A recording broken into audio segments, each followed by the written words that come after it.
ಚಿಕ್ಕೋಡಿ ತಾಲೂಕಿನ ಈರೇಕುಡಿ ಗ್ರಾಮದ ಹತ್ತಿರ ಮರಡಿಯ ಸರ್ಕಾರಿ ಪ್ರಾಥಮಿಕ ಶಾಲೆಯಲ್ಲಿ 2024 ಹಾಗೂ 2025ನೇ ಸಾಲಿನ ವಾರ್ಷಿಕ ಸಮ್ಮೇಳನ ಕಾರ್ಯಕ್ರಮ ನಡೆಯಿತು. ಈ ಕಾರ್ಯಕ್ರಮದಲ್ಲಿ ಮುಖ್ಯ ಅತಿಥಿಯಾಗಿ ಚಿಂತಕರಾದ ಶ್ರೀ ವೀರೇಶ ಪಾಟೀಲ, ಅಕ್ಷರ ದಾಸೋಹ ಯೋಜನಾಧಿಕಾರಿ ಎಂಟಿ ಜನಗೌಡ, ಎಸ್ಟಿಎಂಸಿ ಅಧ್ಯಕ್ಷರು ಸಂತೋಷ್ ಕರಗಾವೆ, ಗ್ರಾಮದ ಹಿರಿಯರು ಹಾಗೂ ಶಾಲೆಯ ವಿದ್ಯಾರ್ಥಿಗಳ ಪಾಲಕರು ಉಪಸ್ಥಿತರಿದ್ದರು. ಕಾರ್ಯಕ್ರಮದಲ್ಲಿ ಮುಖ್ಯ ಅತಿಥಿ ಚಿಂತಕರಾದ ಶ್ರೀ ವೀರೇಶ ಪಾಟೀಲ ಇವರು ಸರ್ಕಾರಿ ಶಾಲೆಯ ಶಿಕ್ಷಣದ ಮಹತ್ವ, ಸರ್ಕಾರಿ ಶಾಲೆಗಳ ಅಭಿವೃದ್ಧಿ ಹಾಗೂ ಮಕ್ಕಳ ಬೆಳವಣಿಗೆಯಲ್ಲಿ ಶಿಕ್ಷಕರ ಹಾಗೂ ಪಾಲಕರ ಮಹತ್ವ ಏನಿದೆ ಎಂಬುದನ್ನು ವಿವರಿಸಿದರು. ಹಾಗೂ ಅದೇ ಶಾಲೆಯ ಹಳೆಯ ವಿದ್ಯಾರ್ಥಿಯಾದ ಮಾಜಿ ಸೈನಿಕ ರಾಜೇಂದ್ರ ಕಾಂಬ್ಳೆ ಹಾಗೂ ಅಕ್ಷರ ದಾಸೋಹ ಯೋಜನಾಧಿಕಾರಿ ಎಂಟಿ ಜನಗೌಡ ಮಾತನಾಡಿ ಕನ್ನಡ ಮಾಧ್ಯಮದಲ್ಲಿ ಶಿಕ್ಷಣದ ಮಹತ್ವವನ್ನು ಹೇಳಿದರು. ವರದಿ ಪ್ರವೀಣ್ ಕುಮಾರ್ ಪೂಜಾರಿ, ಅಪ್ಪು ನ್ಯೂಸ್, ಚಿಕ್ಕೋಡಿ. ಹೋಗಿರ್ತಕ್ಕಂಥವರು ಪ್ರೈವೇಟ್ ಸ್ಕೂಲ್ನಲ್ಲಿ ಶಿಕ್ಷಕರಾಗಿ ಕಾರ್ಯನಿರ್ವಹಿಸ್ತಾರೆ. ಆದರೆ ನಮ್ಮ ಸರ್ಕಾರಿ ಶಾಲೆಯಲ್ಲಿ ಎಕ್ಸಾಮ್ದಲ್ಲಿ ಪಾಸಾಗಿ ಆಯ್ಕೆಯಾಗಿ ಇಲ್ಲಿ ಶಿಕ್ಷಕರಾಗಿ ಕಾರ್ಯ ಮಾಡ್ತಿರ್ತಾರೆ. ಉತ್ತಮವಾಗಿರ್ತಕ್ಕಂಥ ಶಿಕ್ಷಕರು ಇಲ್ಲಿ ಇರ್ತಾರೆ. ಅದಕ್ಕೆ ದಯವಿಟ್ಟು ತಮ್ಮಲ್ಲಿ ಎಲ್ಲ ಪಾಲಕರಲ್ಲಿ ಒಂದು ವಿನಂತಿ ಅಂದರೆ ಎಲ್ಲ ಮಕ್ಕಳನ್ನ ಸರ್ಕಾರಿ ಶಾಲೆಗೆ ಹಚ್ಚತಕ್ಕಂಥ ವ್ಯವಸ್ಥೆಯನ್ನು ದಯವಿಟ್ಟು ಮಾಡಿ ಅಂತ ತಮ್ಮಲ್ಲಿ ವಿನಂತಿಯನ್ನು ಮಾಡ್ಕೋತಾ ಇದ್ದೇವೆ. ಏಕೆಂದರೆ ನಾವೆಲ್ಲರೂ ಸರ್ಕಾರಿ ಶಾಲೆಯನ್ನು ಉಳಿಸಬೇಕಾಗಿದೆ. ಯಾವುದೇ ಚಟುವಟಿಕೆಯನ್ನು ಮಾಡುವಂಥ ಮುಖಾಂತರ ನಮ್ಮ ಸರ್ಕಾರಿ ಶಾಲೆ ಮಕ್ಕಳು ಮುಂಚಿನಲ್ಲಿ ಇರ್ತಾರೆ. ಅವರು ಇಲ್ಲಿ ರೈತರ ಕುಟುಂಬದಲ್ಲಿ ಬಂದಿರತಕ್ಕಂಥ ಎಲ್ಲ ಮಕ್ಕಳು ಯಾವತ್ತೂ ನಮ್ಮ ಕ್ರೀಡಾಕೂಟ ಇರ್ಬೋದು, ಸ್ಕೌಟ್ ಮತ್ತು ಗೈಡ್ಸ್ ಇರ್ಬೋದು, ಅದರಲ್ಲಿ ಉನ್ನತವಾಗಿರ್ತಕ್ಕಂಥ ಹುದ್ದೆಯನ್ನು ಹೋಗಬೇಕಾದ್ರೆ ಕೂಡ ಅದರ ಸವಲತ್ತುಗಳು ಅದರ ಸವಲತ್ತುಗಳನ್ನ ನಮ್ಮೆಲ್ಲ ಶಿಕ್ಷಕರು ಮೂಡಿಸ್ತಕ್ಕಂಥ ವ್ಯವಸ್ಥೆಯನ್ನು ಮಾಡ್ತಾ ಇದ್ದಾರೆ.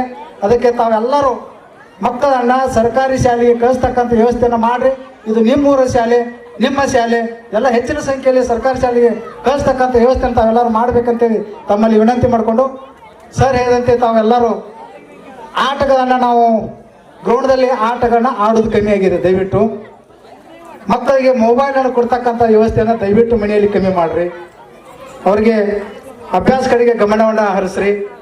ಮೊಬೈಲನ್ನು ದಯವಿಟ್ಟು ಯಾರೂ ಕೊಡ್ತಕ್ಕಂಥ ವ್ಯವಸ್ಥೆಯನ್ನು ಮಾಡಬೇಡ್ರಿ. ಮೊಬೈಲ್ನಿಂದ ಮಕ್ಕಳು ಅನೇಕ ಘಟನೆಗಳಿಗೆ ತುತ್ತಾಗತಕ್ಕಂಥ ಕಾರ್ಯವನ್ನು ನಾವು ನೋಡ್ತಾ ಇದ್ದೇವೆ. ದಯವಿಟ್ಟು ಮಕ್ಕಳ ಕಡೆಗೆ ಮೊಬೈಲನ್ನು ಕೊಡೋದನ್ನು ಬಂದ್ ಮಾಡಿ, ತಾವು ಕೂಡ ಟಿವಿಯನ್ನು ಅಭ್ಯಾಸವನ್ನು ಮಾಡುವಂಥ ಟೈಮ್ನಲ್ಲಿ ಟಿವಿಯನ್ನು ಬಂದ್ ಮಾಡಿ ಸುಮಾರು 7 ರಿಂದ 9 ಗಂಟೆವರೆಗೆ ಟಿವಿಯನ್ನು ಬಂದ್ ಮಾಡಿ ಅಭ್ಯಾಸ ಕಡೆಗೆ ತಾವು ಮಕ್ಕಳನ್ನ ವ್ಯವಸ್ಥಿತವಂತ ಮಾಡತಕ್ಕಂಥ ಏನು ಶಾಲೆಯಲ್ಲಿ ಕಲಿಸಿರ್ತಕ್ಕಂಥ ಶಿಕ್ಷಕರು ನಮ್ಮ ಮಗು ಏನು ಮಾಡ್ತಿದೆ ಅನ್ನೋದನ್ನ ನೀವು ಅಂದ್ರೆ ನಮ್ಮ ಮಕ್ಕಳು ನಮ್ಗೆ ಆಸ್ತಿ ಆಗ್ತಾರ, ಊರಿಗೆ ಆಸ್ತಿ ಆಗ್ತಾರ, ಸಮಾಜಕ್ಕೆ ಆಸ್ತಿ ಆಗ್ತಾರ. ಅದಕ್ಕೆ ಇಲ್ಲಿರೋರು ಎಲ್ಲರೂ ತಿಳಿದವ್ರ, ನಾವು ಯಾರೂ ದಡ್ರಲ್ಲ, ನಮ್ಗೆಲ್ಲ ಗೊತ್ತದೆ. ಇಷ್ಟ ಏನ್ ಮಾಡ್ರಿ, ಒಂದ್ ಸ್ವಲ್ಪ ಸಾಲಿ ಬಗ್ಗೆ ಮಕ್ಕಳ ಬಗ್ಗೆ ಕಾಳಜಿ ಮಾಡ್ರಿ. ಶಾಲ್ಯಾಗ ಸರ್ ಕಲಿಸ್ತಾರ, ಓದಿಸ್ತಾರ, ಬರೆಸ್ತಾರ ಅಂತ ನಾವು ಸುಮ್ಮನೆ ಕೂತೇವು ಅಂದ್ರೆ ಅವ್ರು ಶಾಣೆ ಆಗೋದಿಲ್ಲ. ನಮ್ಮ ಪಾತ್ರ ಬಹಳ ಇದೆ. ಹೆತ್ತವ್ರು ಹೆಂಗಿರ್ತಾರೋ ಮಕ್ಕಳು ಹಂಗ ತಯಾರಿ ಆಗ್ತಾರ. ಎಲ್ಲರೂ ಕಾಳಜಿ ಮಾಡ್ರಿ. ಅವ್ರಿಗೆ ಓದಾಕ್, ಬರ್ಯಾಕ, ಆಡಾಕ್ ಎಷ್ಟು ಅವಕಾಶ ಕೊಡ್ತೀರಿ ಕೊಡ್ರಿ. ಅವ್ರು ಬೆಳೀಲಿ, ದೊಡ್ಡವ್ರು ಆಗ್ಲಿ.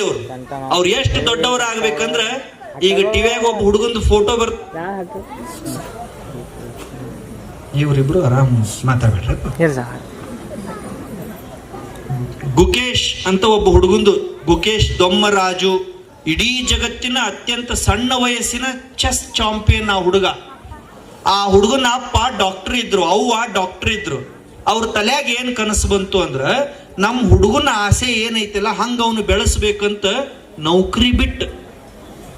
ನೌಕರಿ ಬಿಟ್ಟು ಹುಡುಗನ ಹಿಂದ 10 ವರ್ಷ ಎಲ್ಲಿ ಹೋಗ್ತಾನ ಅಲ್ಲಿ ಕರ್ಕೊಂಡು ಹೋಗೋದು, ಆಡ್ಸೋದು, ಕಲಿಸೋದು, ಬೆಳೆಸೋದು ಮಾಡಿ ಮಾಡಿ ಮಾಡಿ ಇವತ್ತು ಜಗತ್ನಾಗ ಹುಡುಗೊಬ್ಬ ದೊಡ್ಡ ವ್ಯಕ್ತಿ ಆಗ್ಯಾನ. ಕಾಶ್ಮೀರದಾಗ ಒಬ್ಬಕ್ಕೆ ಹುಡುಗಿ ಅದಾಳ, ಶೀತಲ್ ದೇವಿ ಅಂತ ಹೇಳಿ. ಮೊಬೈಲ್ ಅಂತಿರಲ್ಲ, ಅದ್ರಾಗೆಲ್ಲ ಇಂಥದ್ದು ನೋಡ್ಬೇಕು, ನಿಮ್ಮ ಮಕ್ಕಳಿಗೆ ತೋರಿಸ್ಬೇಕು. ಆ ಹುಡುಗಿಗೆ ಹುಟ್ಟಿದಾಗಿಂದ 2 ಕೈ ಇಲ್ರಿ, 2 ಕೈ ಇಲ್ಲ. ಆದ್ರೆ ಇಡೀ ಜಗತ್ತಿನಾಗ ಮೊಟ್ಟ ಮೊದಲ ಬಾರಿಗೆ ಕೈಗಳಿಲ್ಲದ ಬಿಲ್ಲುಗಾರ್ತಿಯಾಗಿ ಪ್ಯಾರಾ ಒಲಿಂಪಿಕ್ಸ್ ನೇ ಭಾಗವಹಿಸಿ ಪದಕ ತಂದು ಭಾರತ ನನ್ನ ಎಲ್ಲ ಗುರು ಹಿರಿಯರು ಹಾಗೂ ಅಧಿಕಾರಿಗಳು, ಶಿಕ್ಷಣ ಸಂಸ್ಥೆಗೆ ಸಂಬಂಧಪಟ್ಟಂತ ಅಧಿಕಾರಿಗಳು ಹಾಗೂ ಶಿಕ್ಷಕರು, ಊರಿನ ಹಿರಿಯಸ್ಥರು ಎಲ್ಲರೂ ಇಲ್ಲಿ ಕೂಡಿದ್ದೇನಪ್ಪ ಅಂತಂದ್ರೆ, ಇಂಥ ಒಂದು ಕಾರ್ಯಕ್ರಮ ನಾವು ಶಾಲೆ ಕಲಿಯುವಾಗ ಇಂಥ ಕಾರ್ಯಕ್ರಮ ನಮಗೆ ಸಿಗಲಿಲ್ಲ, ಇಂಥ ಎಫರ್ಟ್ ಮಾಡಕ್ಕೆ ನಮ್ಗೆ ಅವಕಾಶ ಸಿಗಲಿಲ್ಲ.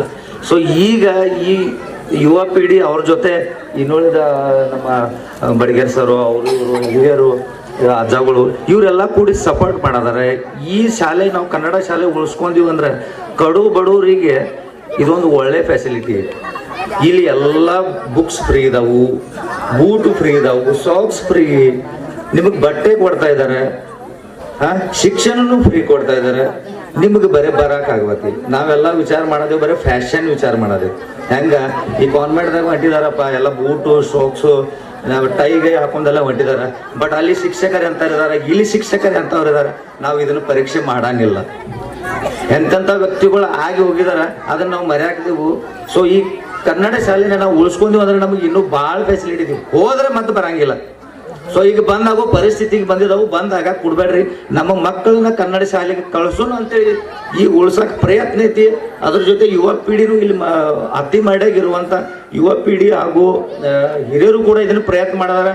ನಮಗೆ ಹೇಳಿರು ನಮ್ಮ ಹಳೆ ವಿದ್ಯಾರ್ಥಿಗಳು ನೀವು ಬರ್ರಿ ಅಂತೇಳಿ ನಮಗೂ ಭಾಳ ಸಂತೋಷ ಅನ್ನಿಸ್ತು. ಯಾಕಂದ್ರೆ ಇಂಥ ಒಂದು ಕಾರ್ಯಕ್ರಮವನ್ನು ಹಮ್ಮಿಕೊಂಡು ಇದಕ್ಕೆ ಸಪೋರ್ಟ್ ಮಾಡ್ಲತ್ತಾರ.